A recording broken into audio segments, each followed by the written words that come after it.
Thank you. Thank you, girl. I appreciate you.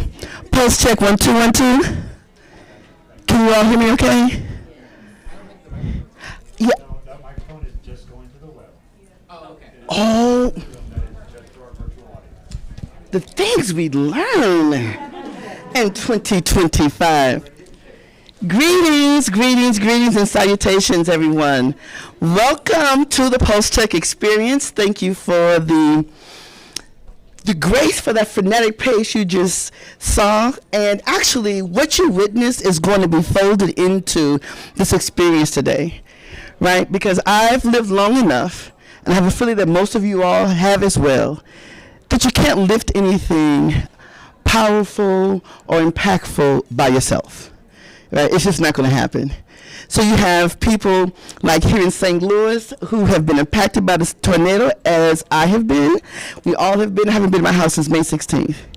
You got people coming in from out of town, drove all the way from Nashville, like, sis, how can I hold you down?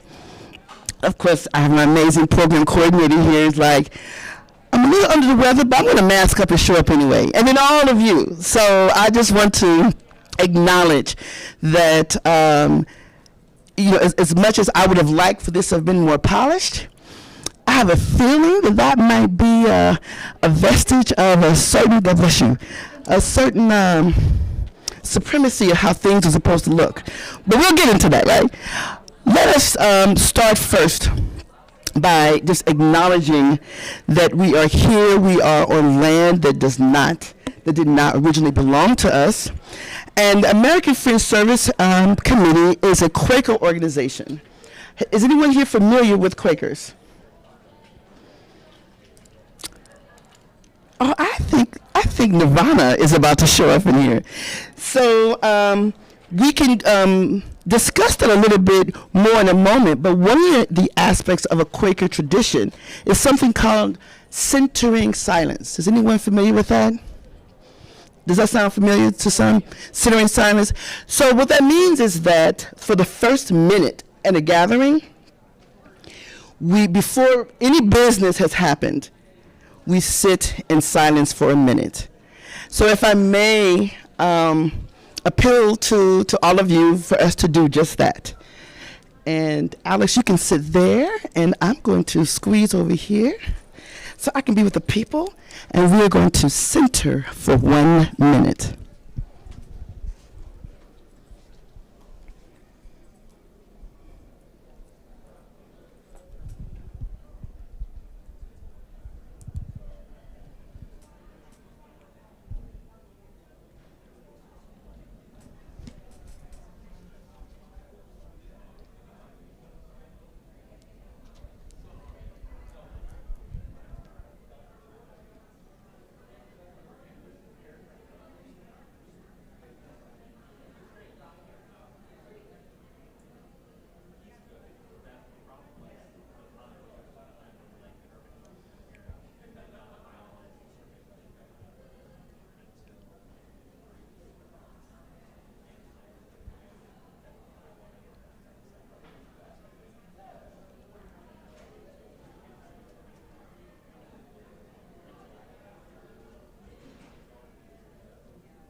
Thank you.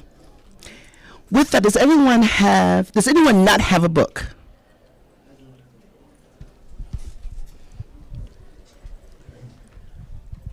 A booklet, I should say.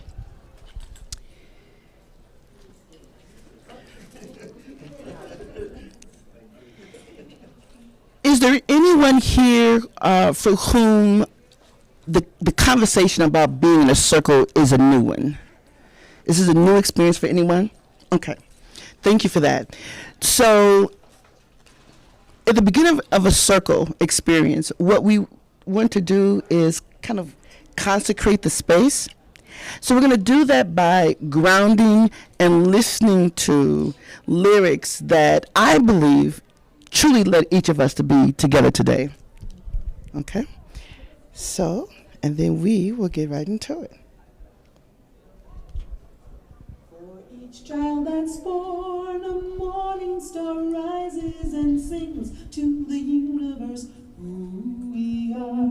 For each child that's born, a morning star rises and sings to the universe who we are. For each child that's born, a morning star rises and sings to the universe who we are. We are our grandmother's prayers. We are our grandmother's dreamings. We are the breath of the ancestors. We are the spirit of God. We are mothers of courage, fathers of time, daughters of dust, sons of great visions. We're sisters of mercy, brothers of love, lovers of the night, and builders of nations. We're seekers of truth and keepers of faith, makers of peace, wisdom of the ages. We are our grandmother's prayers. We are our grandfather's dreamings. We are the breath of the ancestors. We are the spirit of God. We're mothers of courage and fathers of time. We're daughters of dust and sons of great visions. We're sisters of mercy and brothers of love. We're lovers of life and builders of nations. We're seekers of truth and keepers of faith. We're makers of peace and wisdom of ages. We are our grandmother's prayers, and we are our grandfather's dreamings. We are the breath of the ancestors. We are the spirit of God. For each child that's born, a morning star rises and sings to the universe who we are. For each child that's born, a morning star rises and sings to the universe who we are. For each child that's born, a morning star rises and sings to the universe who we are. For each child that's born, a morning star rises and sings to the universe who we are. We are one.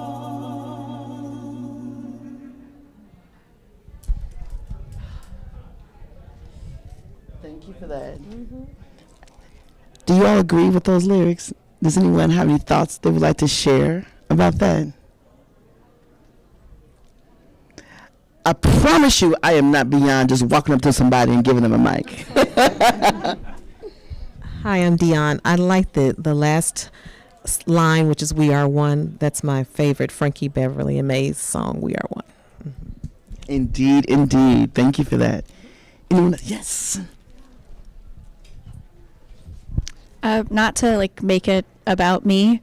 That is the song that the church I go to uses to bless pregnant couples and new baptisms, and I am 6 months pregnant, so it felt really special to hear that again today. Everyone hear that? No? We heard it barely. I'm sorry? We can, we might, some of us might. I can speak up. Just a summer on top of the summer, so that's what's happening. If you repeat exactly what you said to the extent possible. I was being With the very first thing you said. I was being coy. Not to make this about me, that is the song that the church I go to uses to bless expecting couples and new baptisms, and I am 6 months pregnant, so it felt really special to hear that in this space today. Congratulations. But I have to go where you took us. You said not to make it about you. What did you mean by that? I had a very individual reaction to the song, and I know that this is even just the way that the space is designed is to be in community with one another, so I didn't want to put the focus too much on my own embodied personal experience in a way that maybe wouldn't touch other people. I heard it. See, you're pulling us off of programs, sort of, but I do believe. No. Because this right here is important because you're centering something that I think you may be willing to speak to. Yeah, you're creating a whole human who is going to be out in the world with all of us. Yeah. There you go. And you're diminishing who you are because who you are is a gift to us.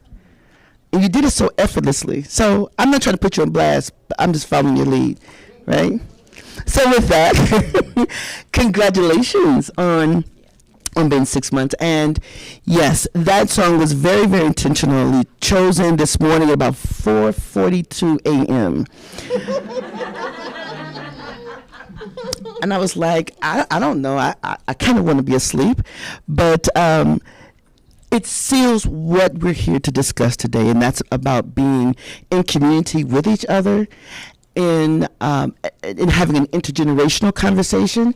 And as you will hear from Alex shortly, we don't approach that from just about how old you are, right? Because it feels a little too close to diversity, right? And it's having people of diverse backgrounds in the space without any conversation about inclusion or equity, right? Or gender or any other conversation. What does it truly mean to be intergenerational? What does it truly mean to center a youth voice and a sage voice? Right? What does that mean? So we're going to have that conversation. In the interest of time, I would love to hear from a few of you about the gift that you are, a cherished value that you bring to this space.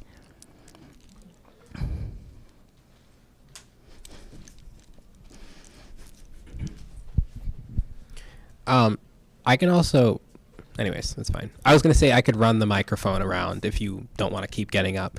I bring an abolitionist perspective. Yeah.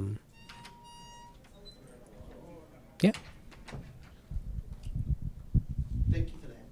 And I am learning, as my dear friend Joy would tell you, to receive. So you made an offer, and typically I'd be like, oh, no, I got it, I want you to. Why are you amening over here, though? How do you like no, George, you're right there. Really? That's how you learn. I'm receiving, so yes, I'd be delighted. Oh, perfect. Great.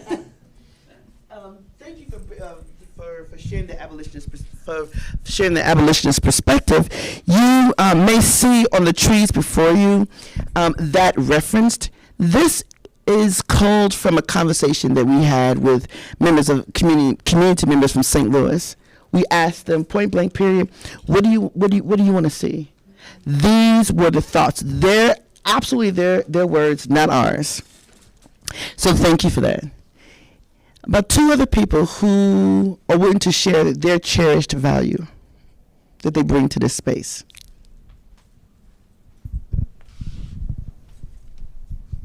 Hi, my name is Jean Calandrino. I'm president of Women's Voices Raised for Social Justice, and I'm bringing an open mind. You don't have time to drink.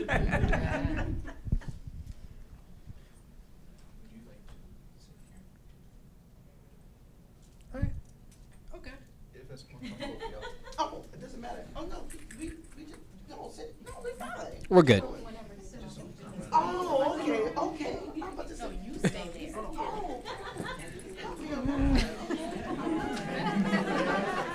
I know that's right. Receive. Another cherished value. Okay. These are South African women right in this moment. My apologies. Let's do this. One more cherished value. May I prevail upon you? Are you looking at me? I am. Yes. I wanted to answer this, but I could not think of something quick enough. But what the idea I had in my mind is a belief that everyone has something of value.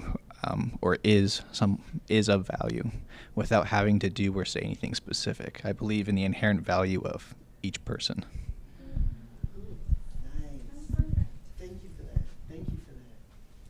Thank you for that. Well, we're now going to kind of ground this discussion. There's a lot we're going to kind of discuss in terms of being in circling, working intergenerationally. But we wanted to have an honest conversation about what it means to look at data. We hear it, we have sort of an idea of what that means. But here's the thing. One of the first things I remember learning at one of my earliest days at the law firm is that the person that controls the brief is the person that controls the narrative, right? And that is who is the keeper of information. And usually the first voice, be it right, wrong, and different, is setting the tone. And so Alex is going to lead us in a conversation about what Pulse Check even means, how we got here, and why it is essential to understand how data can undermine why we're here and the work that we have to do. Okay. So with that.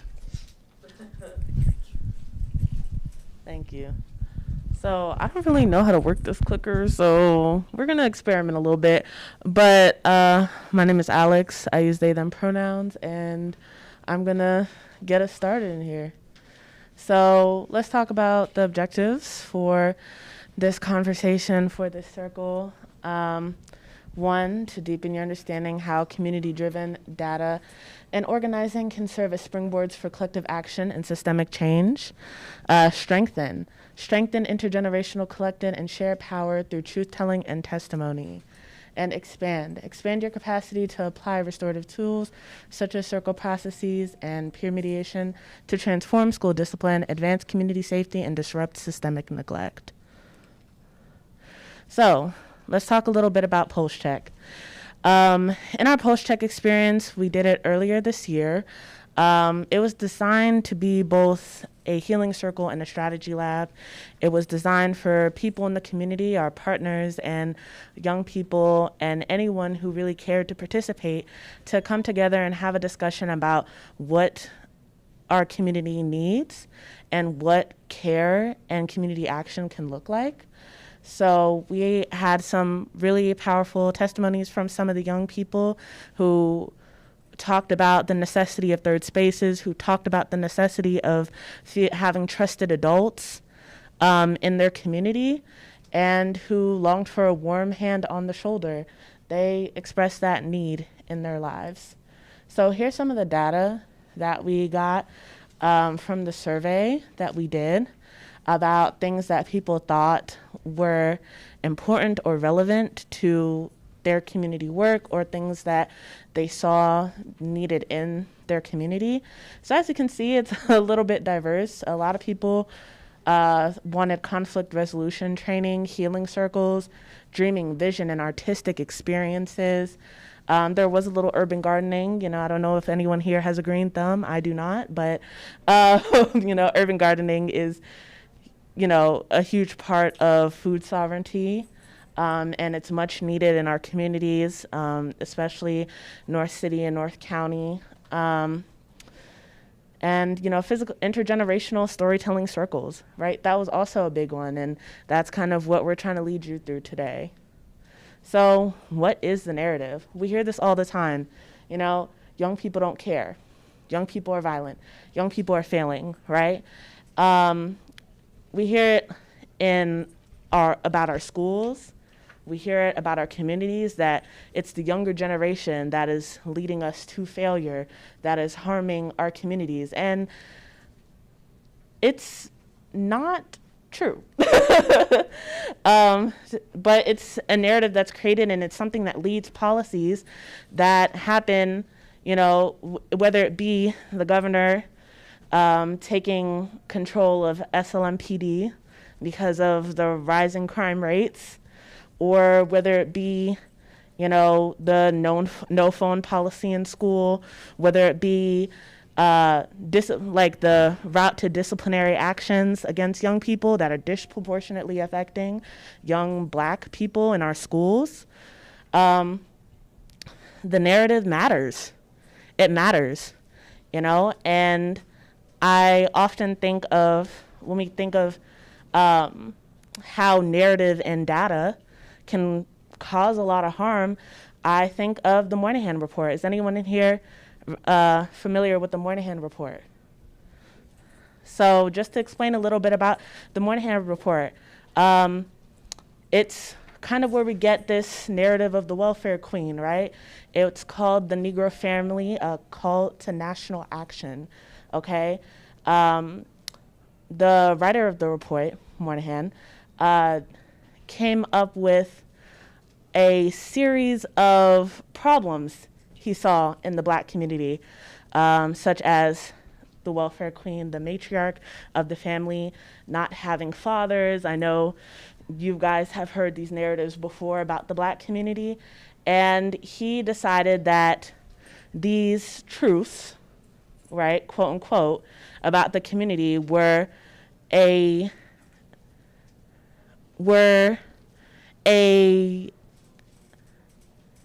national, a policy pathway to how to treat, how to deal with SNAP, how to deal with welfare services, how to deal with Black communities, low-income Black communities, right? How to deal with WIC, how to deal with what we can and can't buy with SNAP, how we deal with incarceration, and how we scrutinize, right, the Black family. That report, that narrative has echoed throughout our community for generations. It has echoed, and it has caused so much harm in the ways that we perceive each other, in the ways that we perceive Black people, especially, and how we contribute to these harmful narratives by internalizing these mischaracterizations. Before Yes. proceeding, I have a question in terms of these three narratives, because part of this experience today is about some courageous truth telling, right? So I'm curious, is there anyone in this room who resonates with either of these statements? Young people don't care. Young people are violent. Young people are failing. Resonates as in agrees.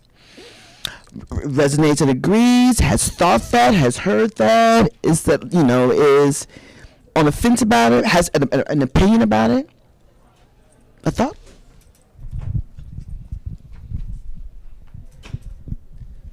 I would say resonates but doesn't necessarily agree, but the young people don't care is something that I just hear over and over again. And, you know, I also see it. And when I see it, I try to ground it in like pandemic trauma interrupting like brain development, socialization, like care, just like basic connection, like feeling of security in your body, right? Like there's so many ways that I can interpret it. And also I am seeing like, you know, young people who are disconnected. That's been going on forever, you know? Also like rejection of standard forms of connection is part of people's normal growth cycle, right? Like we were all punks, you know, at some point.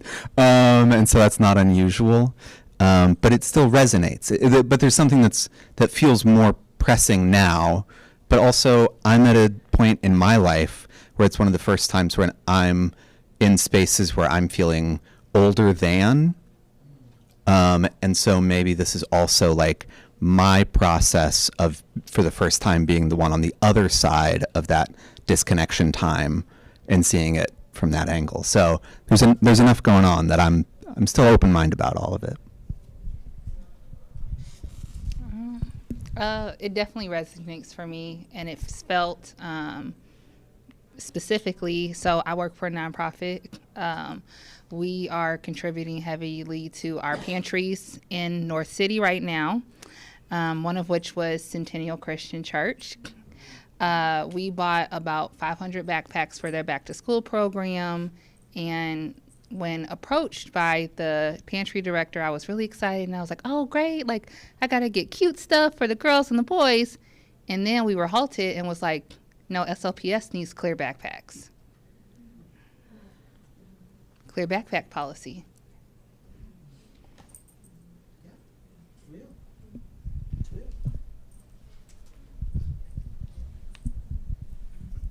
I would agree with what the previous two people said, and I'd add that as someone who until recently considered themselves a young person, that what kind of world are young people inheriting? Like, what is there to care about is a question I hear a lot of people, a lot of young people asking, like, what even, what can you care about? A lot of young people don't even believe they'll be able to retire. A lot of young people don't believe there's a future for them or for the people they care about. And at the same time, these narratives are not new. Every generation says this about the next generation. This ain't new. This has been going on for forever. I would just say that.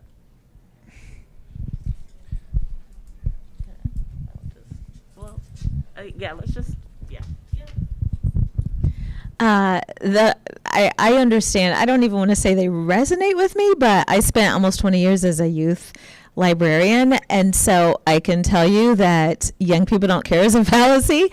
They care probably more than anyone.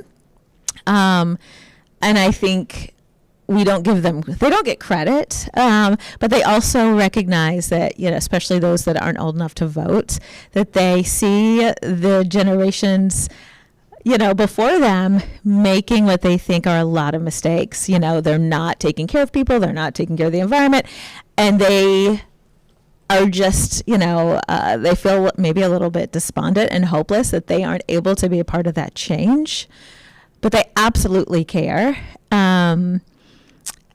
And I don't think they're all failing. Some are doing really well. I think the ones that are struggling, they're struggling because we haven't given them the tools and resources they need to be successful. And that's not on them. That's on the adults. Hopelessness not being not caring is like such an important distinction. And, I definitely want to speak to that distinction on a personal and also anecdotal note. I think for me personally, as, a young Black, queer, trans child, I internalized at a very young age the idea that I might never be safe anywhere. And that for me made me feel a lot of hopelessness. Like, yeah, I went through the motions. I went to school. I ate. I did the basic things that people expected of me. But I didn't have hope for a world where I was safe. And I think that that's something that is not just a unique experience to me, but even as what I've heard. We have a partnership with the school, Vashon. And some of the young people that I've spoken to have also reiterated that feeling, which is heartbreaking because, the idea that this is something that, translates, across the community is heartbreaking. I had a young person tell me that he didn't, he was considered like the class clown, the funny kid, he ended up in school suspension, and I was talking to him, and he said to me, I don't know why I should care about anything. Nothing is going to change. Why should I do anything? Why should I go to class and listen to my teacher and do all of these things if I can just be killed on the street? Why should I do that? And I didn't really have a good answer for him, other than that you as a young person, like, you have power. There is still hope. There is still alternative forms of care and community. But even having that conversation, it's not something that you can really, it's something that you have to show. It's not something you can really talk about. And so when we talk about that despondence and we talk about like this disconnection and this feeling of like it's not caring. It's feeling stuck and this feeling of hopelessness. You know, it's something that's it's very different from young people don't care and they're not trying and they're just failing and they're just violent and they just want to run the streets. It's a very different feeling and experience. Someone raising their hand. Yes, before proceeding, I want to know if there's anyone else who might have a thought about these narratives. And while we pause, yes, please. Oh, okay. I am 26. It has always been my dream to support youth and children. I started being a respite care provider, which is like foster care but shorter term. And when I told my family, I just could tell by the way they spoke, they thought I was like inviting, and I only use this word because of its connotations, inviting a criminal into my house. They're like, what? You're gonna let them in the house while you're sleeping? And like, aren't they gonna steal from you and all this? And it was just like, this is just a young person, you know? So it was just, I could just, picture how they pictured young people, especially young people in St. Louis who are, marginalized in all of the ways that land you in the foster care system. I would add that studies show that the current generation that's just entering the workforce is the most educated generation in history. When you look at degrees and at time spent in education, for the generation that's in school now, however you just split up the generations, and I know St. Louis specifically, and in certain communities, that's not what you see, unfortunately. So I think you have to take a lot of things into context. But on average, the current rising generation is the most educated generation that has ever lived, in terms of like degrees, this kind of education that society seems to value most.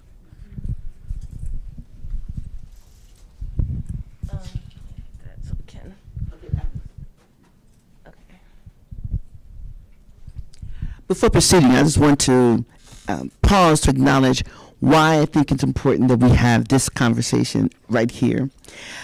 Because we want to say, oh, no, that's ridiculous. We don't believe that. But the truth of the matter is, yes, some of us do. And so let's tell the truth about it, right? We want to be evolved, progressive, delivered, however you want to describe it. But the problem is, if truth is not at the foundation of these discussions, then we absolutely are going to continue to repeat. And raise your hand if you think we're in a season where we have time for that. So I invite us that even if it's a little crunchy, it's a little uncomfortable, the truth of the matter is, as the brother right here said, yes, sometimes it may seem like young people don't care. I have 3 young daughters. I need to understand, why isn't your bed made? Why, the things we've taught them. But I was, being facetious. But we do sometimes think that way. And like you said, this is not the first time in this generation that every generation has had these conversations. Young people are violent. And the thing about making statements like that is, when do we peel back the layers to try to understand what's happening? I'm wondering right now in St. Louis, what would I do if my back were against the wall and I had no other options? If I felt hopeless, I don't know. I think I might pull up in Schnucks and look at a loaf of bread that I'm not able to afford and figure it out. Right? So with that, we're very clear that there are 3 objectives that we intend to reach today. We have this document. We're going to share the PowerPoint with anyone who may want it. But when there are moments where we need to pause to kind of lean in, Spirit and ancestors are inviting us to do just that. So that is why we had that conversation. Thank you. So we're going to talk a little bit about now, why isn't it? Okay, there we go. Ooh, that was about to piss me clean off. Oh, one more person wanted to say something? I'm sorry.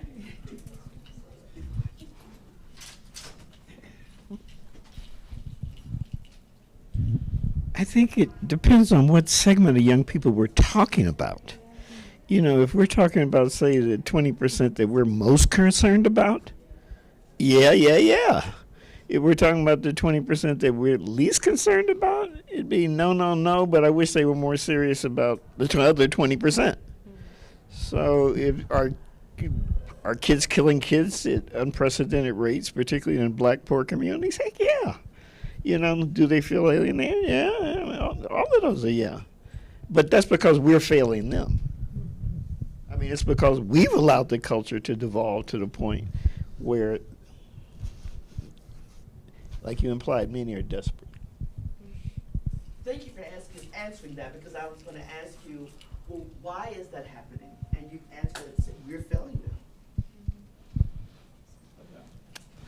So we're gonna watch a short clip. I know time is not on our side, but you know, I hope that these conversations have been, oh my gosh, this better start at the, nope. I know it's not supposed to be like that, I promise. Yeah, I mean, they cart the TV in, it's the substitute day to watch the whole movie.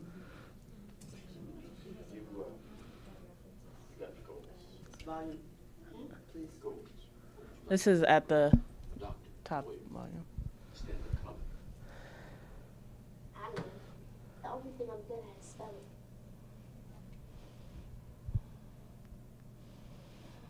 Go over there and read the quotation that's on the wall. Read it aloud, please. Our deepest fear is not that we are inadequate. Our deepest fear is that we are powerful beyond measure.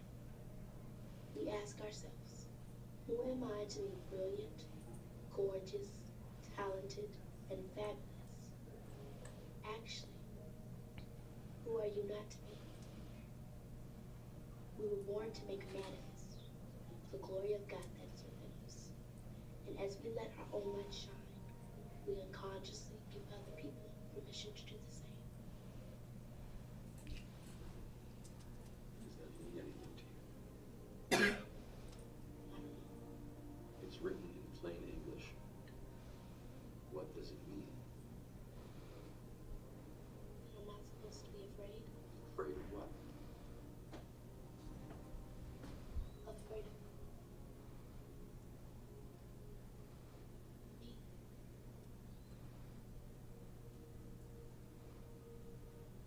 Now I don't know about y'all, but I love myself some Keke Palmer. I do. But what kind of reactions do you guys have to that quote, to that scene, to that, to those thoughts, and how do you feel like it connects with that idea of narrative change?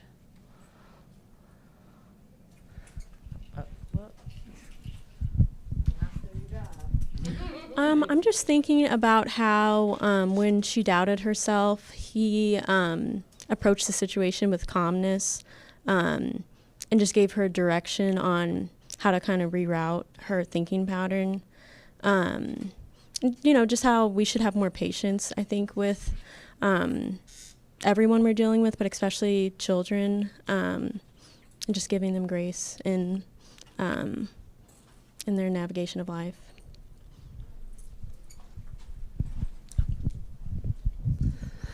I raised 3 boys, and the narrative they heard consistently was they were too fidgety, they were too moving, so they didn't believe, as at a very young age in the room, that they were good enough in the classroom. And we talk about the narrative before, in this narrative, if you continue to tell someone, or they hear the negatives all the time, they believe them. And if we can start to tell them they are good enough, they are smart enough, and they should do these things, and they can, then they start to believe they can. So that is what that feels to me. Thank you. Two quick things. One, I really like how his response to, after her reading it, was a question.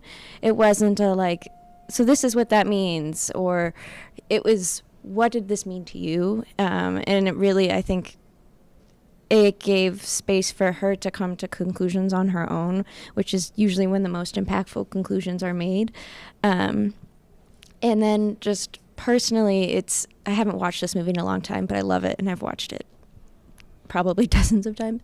And it's interesting how my own personal narrative has shifted, or my view of myself has changed since the last time I watched this, and how that quote or that moment hit different than probably the last time I watched this. I don't really understand it, to be honest. That's a whole me thing that I got to process and whatnot, but it was an interesting shift for me.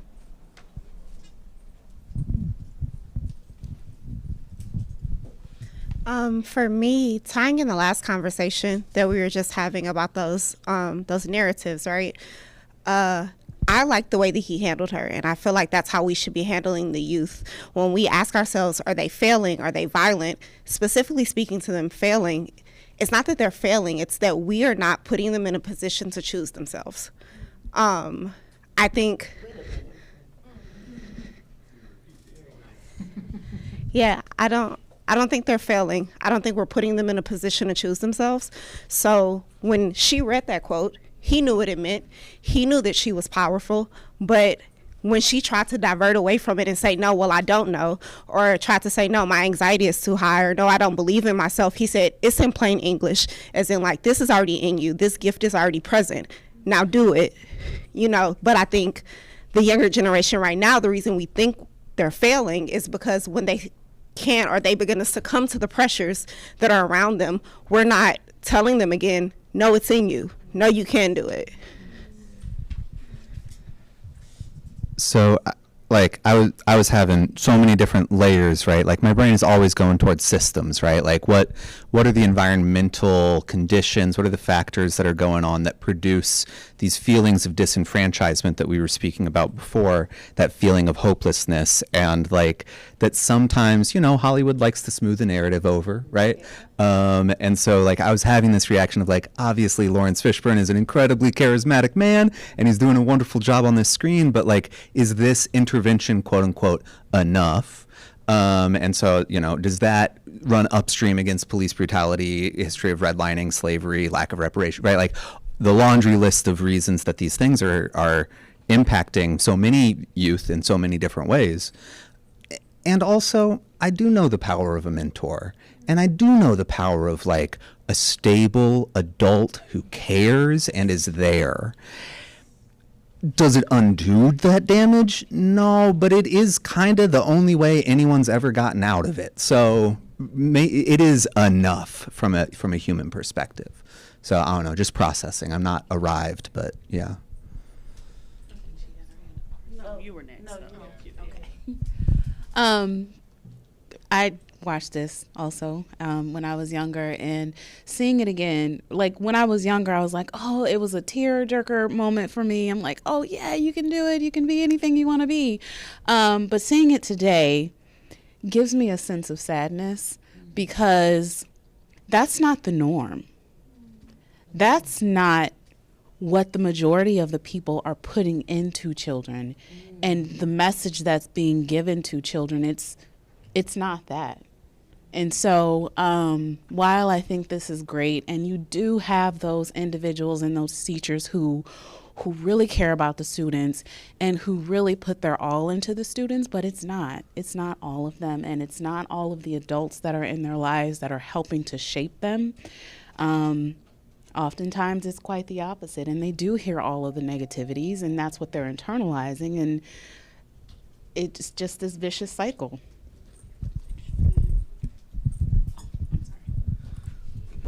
Hi, everybody. Hey. I'm still working on my thoughts in real time. What comes to mind, though, is one of the first thoughts is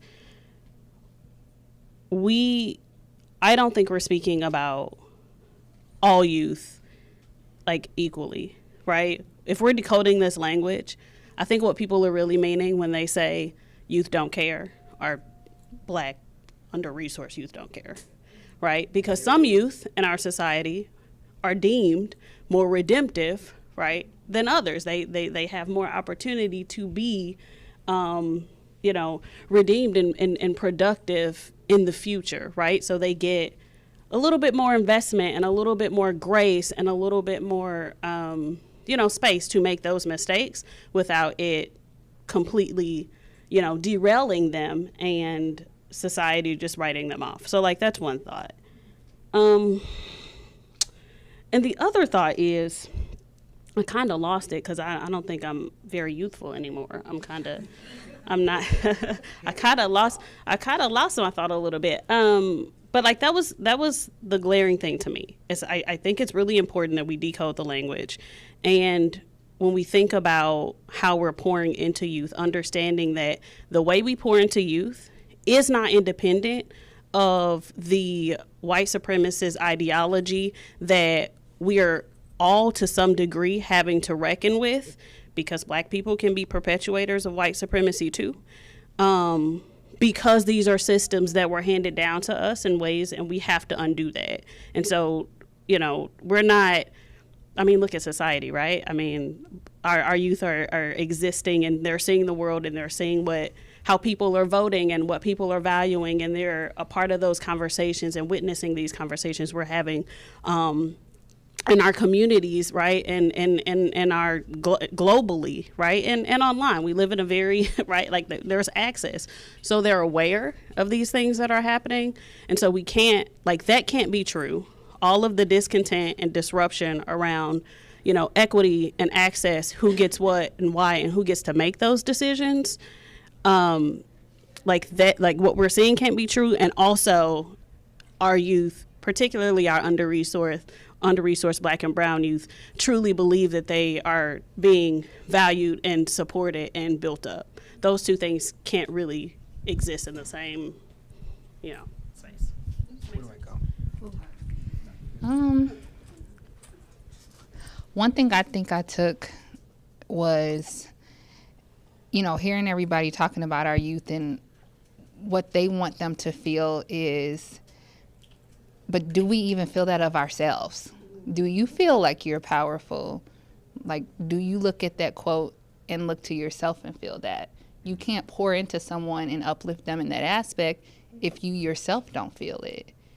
So I'm kind of sitting with that right now too, of like, hey, I'm a mom, and I have to kind of check myself like, dang, okay, I want to go home and take this home, but I'm still sitting with like, I don't know, I don't always feel it every day.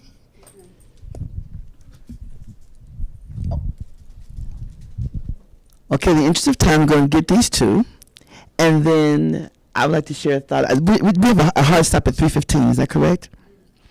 Is that 3:15? Okay, so we've got to come back to what has been shared over here, and so these two over here.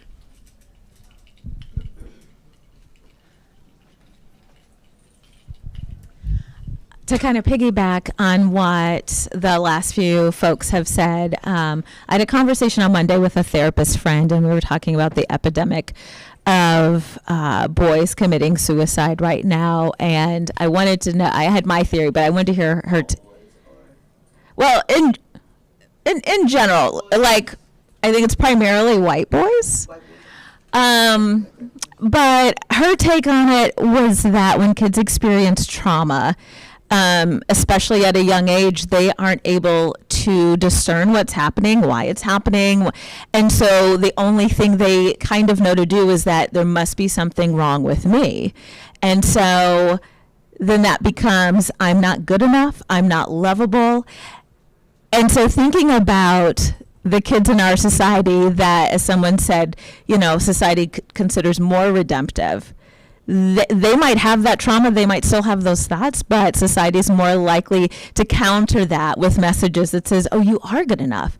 And unfortunately, our vulnerable and marginalized kids, they don't hear that message. So they're experiencing that trauma, but then no one ever corrects and says, actually you are. And so I think growing up with that sense that you're not good enough, that you're unlovable, that's going to impact the choices that you make. So when we talk about youth being violent, maybe there are demographic of youth being violent, but then it's not even about that. What's at the root of that?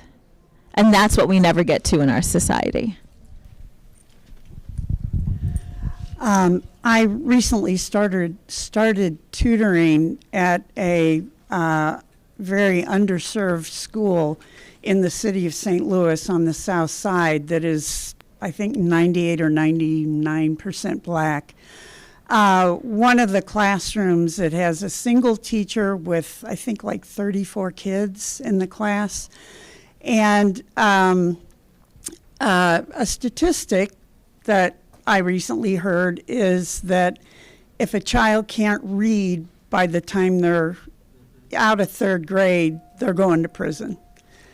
And I'm working with some of these kids who still don't know their alphabet in third grade, much less being able to read at a third grade level, and it terrifies me. Because a lot of these kids, at least in this particular school, they don't have a lot of stability at home either. They may be in school one day, but then they may be not there. They may not be able to come back for whatever reason, And I think about, again, like you were talking about, them internalizing this trauma and thinking, oh, it's, I'm not good enough. I can't read like I'm supposed to. I can't sit and concentrate. I fall asleep in class and it's my fault. And it's not.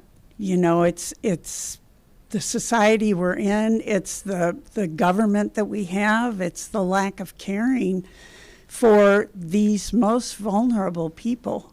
And it, like I said, it just terrifies me to think of what's in the future for some of these kids.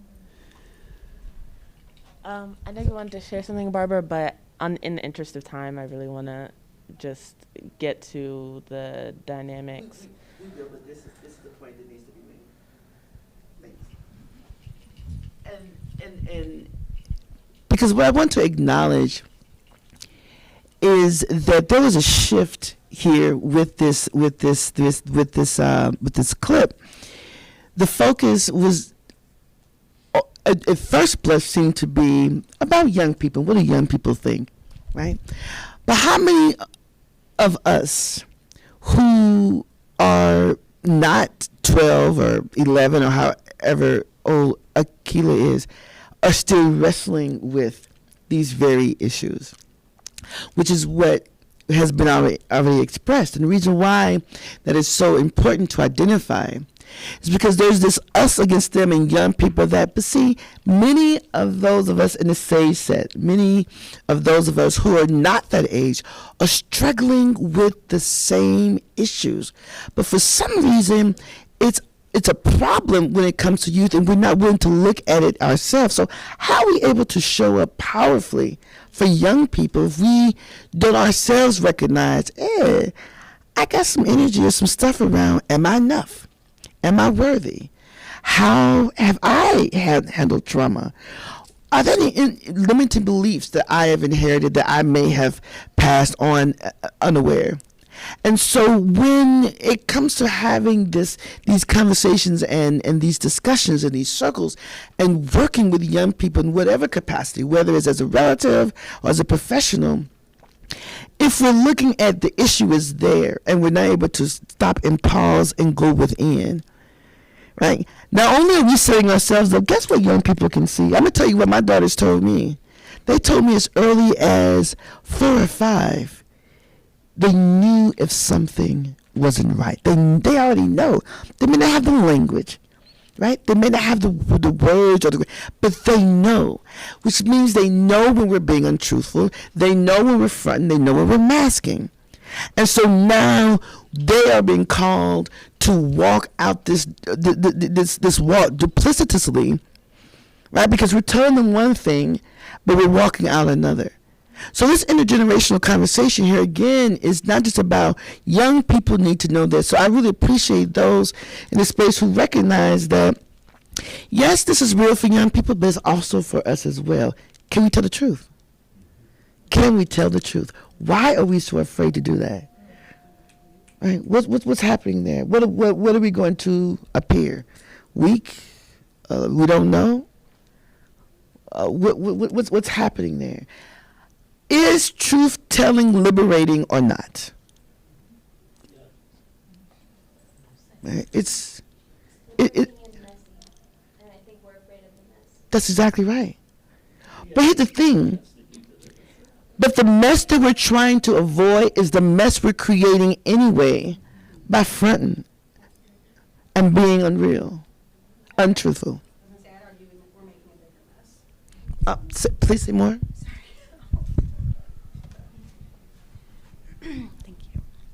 I said that I would argue that we're making a bigger mess when we avoid the truth. Not only are we making a mess, for the future of our children, but also, for ourselves. If we're not healing, like it's been mentioned multiple times, how do we hold our kids to a standard that we don't even hold ourselves to?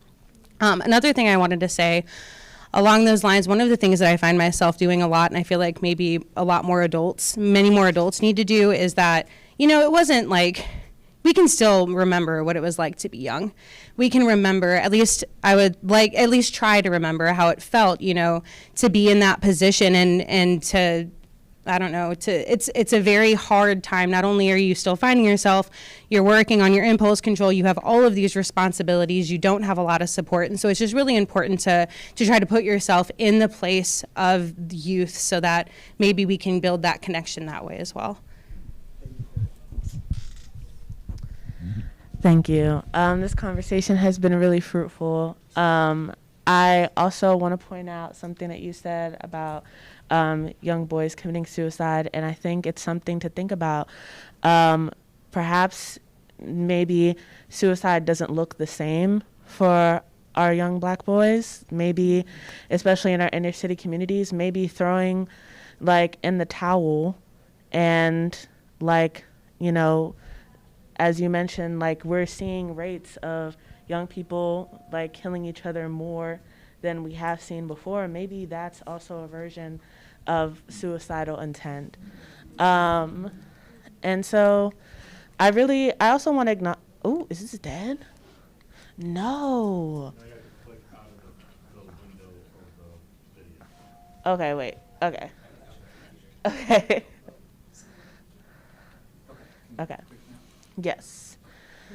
So, I think we should skip this slide in the interest of time.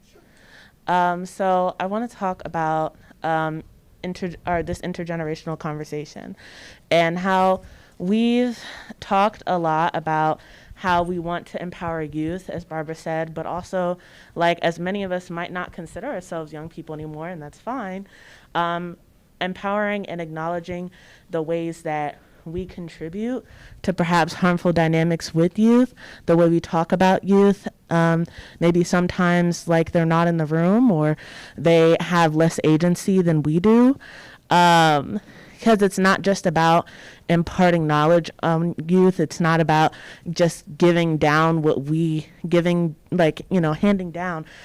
to youth, but also acknowledging and lifting up their voices and what they have to offer to the conversation and what they can bring to us, because we're also healing and we're also still developing as human beings, whether we're 14, 25, 45, 65, 85, it doesn't matter. We're still human beings who are still developing and changing. And so we have to also think about, as we're engaging with youth, all of the things that they have to impart upon us, the ways that they think about things. Our young people are brilliant. They are smart. They have knowledges that maybe might not be maybe sometimes it might not look like the standard way that we think about education and knowledge, but the things that they see in the world that are their own perception, that are their own ideas, are just as important, just as valid, and just as needed in this conversation as the things that we've seen in our lifetimes. So something that AFSC has been working on is the Intergenerational Freedom Futures Collective. It is a group of about 7 to 10 people who are meant to work on dynamics, external and internal, the way that we talk about young people, the way we engage with young people, and also how we engage with like our community, the dynamics within our communities and how young people are treated, how we treat ourselves. That's kind of like the foreground of that conversation. And then also how we translate that into community action, because it's not enough to talk about it, you also have to be about it. So that's the intention between having a collective of people who have these like-minded ideas, who are willing to do the work and can empower each other and the community by doing direct actions. Let's talk about dynamic demolition. So when we talk about harmful dynamics within the community, a couple I think about are authoritarian relationships, right? You know, vertical hierarchies. I'm old as hell. I could tell you what to do. It don't matter. Like, I'm an adult. I'm an adult. I can tell you what to do. The things that I know are more important than whatever you have to say. A lack of mutual respect, right? So, not there's adult there. But things that we can do to demolish these dynamics, right? Truth-telling, healing and restorative justice praxis, mutual respect, autonomy, centering youth voices, right? Devolving these authoritarian relationships, having courageous conversations. And of course, you can scan that little QR code and add in the whiteboard other things that you think are things that can help like demolish these harmful dynamics that hurt not just our young people, but each other. One of the things that Alex and I were discussing in terms of dynamic demolition, which is particularly insidious, is when it looks like we're centering youth, but we're really subordinating that with this authoritarian dynamic, right? Such as, yes, let's create a leadership council, whether that's in school, church, what have you. But hang out for about 30, 40 years, and then we will pass you the baton, right? You're here to listen, to learn Robert's Rules of Order, sit back, and when it's your turn. So it seems at first blush, oh, we get to be in the room with the grown-ups, the adults, and learn things, as long as you're quiet. So is that truly an intergenerational experience that supports young people?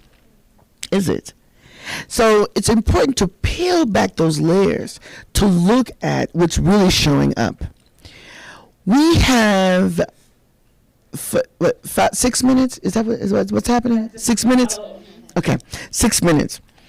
In these last 6 minutes, first of all, we want to thank you, and please follow up with us because there's there may be more questions, a lot more we want to share with you, but we want to close with a thought and an activity we found to be particularly relevant. There is a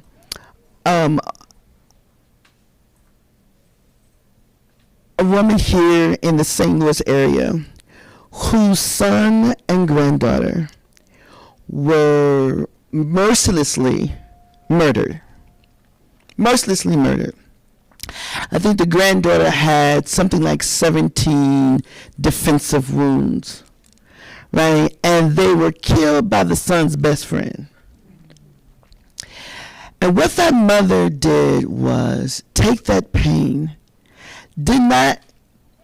still, going through the healing journey, but was so insistent on believing in the promise of young people, including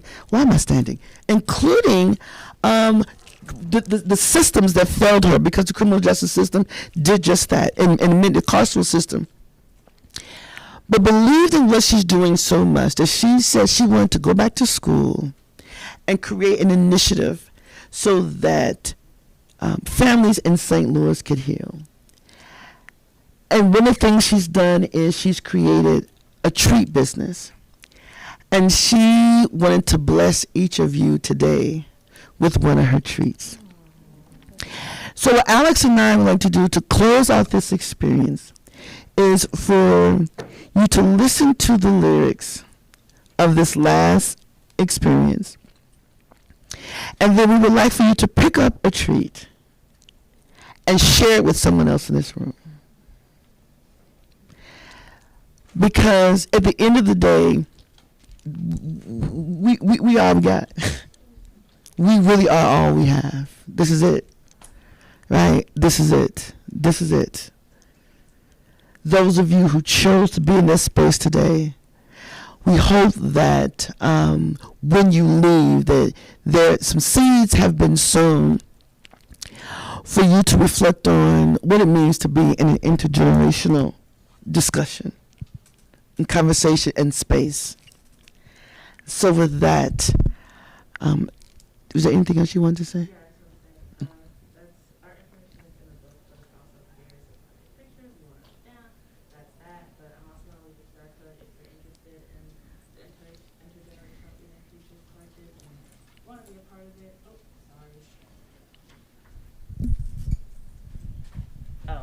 Probably.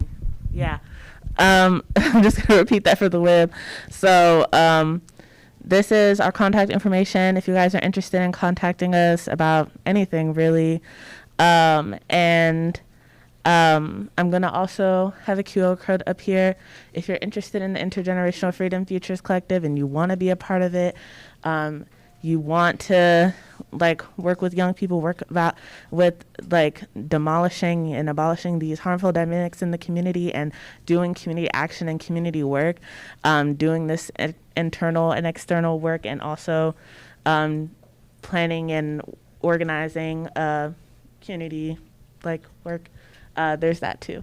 But we might need a new QR code. Is it not working? No, it says it's deactivated. It's deactivated? How the hell Or did I can that? just Google is intergenerational. Oh, I'll put a new QR code up there. Okay. Because that's in the Quaker tradition, one of the central beliefs is that we are all light. We are all light. So please feel free to pick up one of these and share with each of you in the room. And thank you so much for joining us. Just get up and do it? Yes, just get up and do it.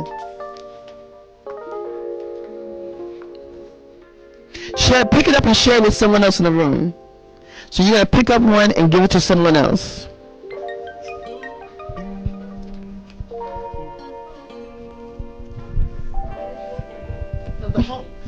Pick up the whole gift and give the whole gift to someone else. Sorry, I was unclear.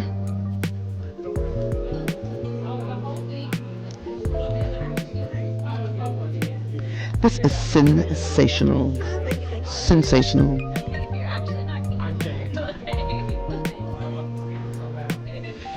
But give that to her because someone's going to give it to you. She gave it to me. Oh, she gave it to you? And then I gave one away. You gave one away. This is the assignment. But they're extra cookies. After hours. You sure? What about when you get on? Please, this is so And I nice. live alone. I'll take a look, but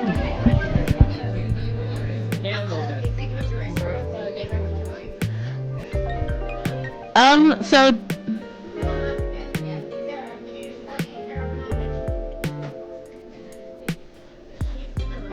Can we pause for 1 sec? Can we pause for 1 second?